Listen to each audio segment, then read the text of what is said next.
Hello again, everyone. I'm Dr. George Simon, and welcome to another edition of the new Character Matters program. This is the program where we talk about what I consider to be the defining issue of our time, the character crisis that we've been in for some time now, and that affects every aspect of our lives. Most of us recognize that something has happened to our world. Somebody gets upset and decides to take it out on innocent children in a school. Relationships routinely fall apart, are laced with heartache. Those sworn to serve and defend us engage in vile rhetoric, divisiveness, and corruption seems to rule the day. We all know that something is wrong. And maybe if you had a troubled relationship and went for help, you even experienced that things didn't get any better. Maybe they got even worse. So what's happened? And what can we do about it? What's happened is that we have forgotten the importance of character. We've forgotten not only its importance, but we've forgotten the basics of how to instill it. A culture of entitlement and permissiveness, a narcissistic culture, has been largely responsible for this, progressively corrupting us. And as more and more character deficient people entered society, the more the culture itself became toxic. This has been going on for some time now, for quite some time. Slowly, incrementally, we have lost our way. We have forgotten not only what it is to be a person of integrity, but how to build that integrity, how to reinforce it, especially how to reward it. Today I want to talk about something that there's a lot of misunderstanding about. Lying in a lot of different ways, all the many ways to do it, has become a huge problem. Almost everyone misrepresents things at one time or another. Relationships are plagued with this. Our politics is full of this. And the lies we tell always do harm. Some folks talk about little white lies, which are really somewhat different in character. I'm talking about the insidious untruths that we not only tell each other, but that we tell ourselves. The deluded thinking that so many of us engage in that harms our relationships. And I want to speak about a particular kind of lying that's been misunderstood for decades now, and that's what some people call pathological lying. The old thinking about so-called pathological lying is that individuals did it compulsively, out of some anxiety. They couldn't help themselves. They barely realized what they were doing. Underneath it all, they were struggling with some kind of fear about revealing themselves in a true manner. So they compulsively acted in a fraudulent way. This was the thinking about people who seemed to tell lies even when the truth would do just fine, who seemed to be incapable of telling the truth, even when it would serve them better. But there are some characters among us, habitual liars, so-called pathological liars, inveterate liars, who seem to lie for no apparent good reason, who lie even when the truth would serve them better, it would seem. And such lying seems irrational. As a matter of fact, one early researcher thought it was a form of insanity to lie so egregiously and so often when the truth would serve better. Why would anybody do that? Well, there are characters among us who are absolutely determined to occupy a position of advantage and superiority. In real estate, they say three things matter: location, location, location. For certain characters, the only thing in life that matters is position, position, position. They always want the upper hand. They always want the position of advantage. What they will never tolerate is a level playing field, a fair field. They have an abhorrence, and notice I did not say fear. They have an abhorrence to being subordinate, to being submissive to any power greater than themselves.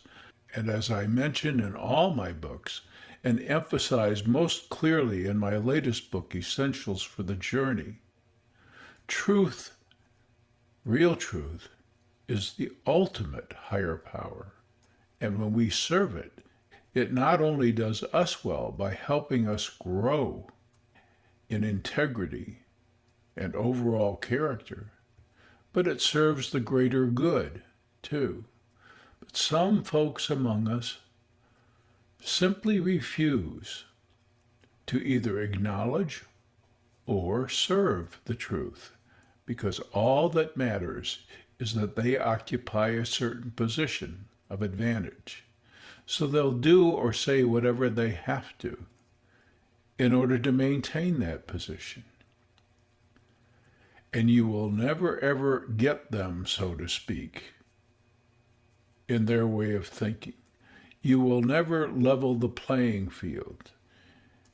If they can keep you in the dark, if they can, through their fancy footwork, proclaim their own reality and do it often enough, you will never really know who they are or have their number, so to speak.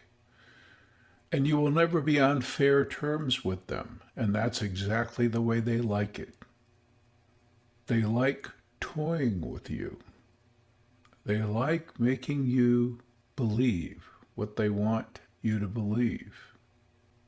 They understand your needs and your wants and your most fervent desires, perhaps even better than you do. And the ultimate deception of all is the promise to serve those needs, while only helping themselves. I write about this in all my books, and in my book, Essentials for the Journey, I spell out what is necessary to begin to turn things around, to cultivate in ourselves and in others what I call a reverence for the truth as the ultimate higher power. It can truly set us free, in the words of some of the great masters. But we have to recognize its importance. And we have to exercise a lot of mindfulness to discern what the truth is.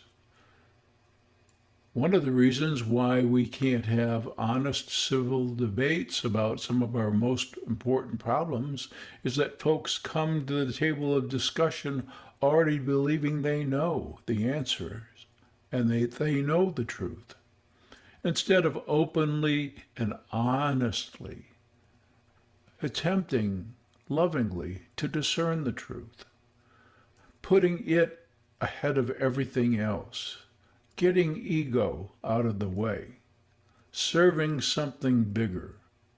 That's what it's all about.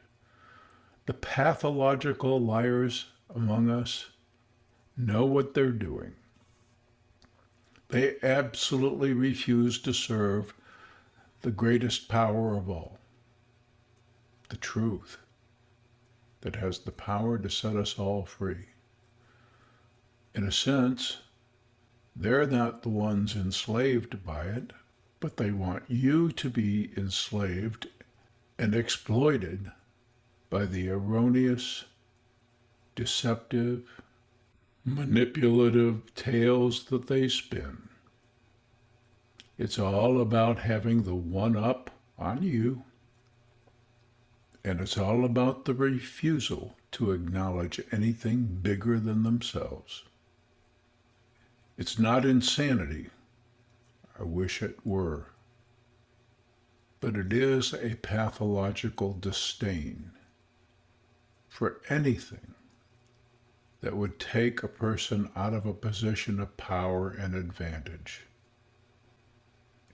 And when there are folks among us who serve no higher power other than their selfish interest, we all suffer.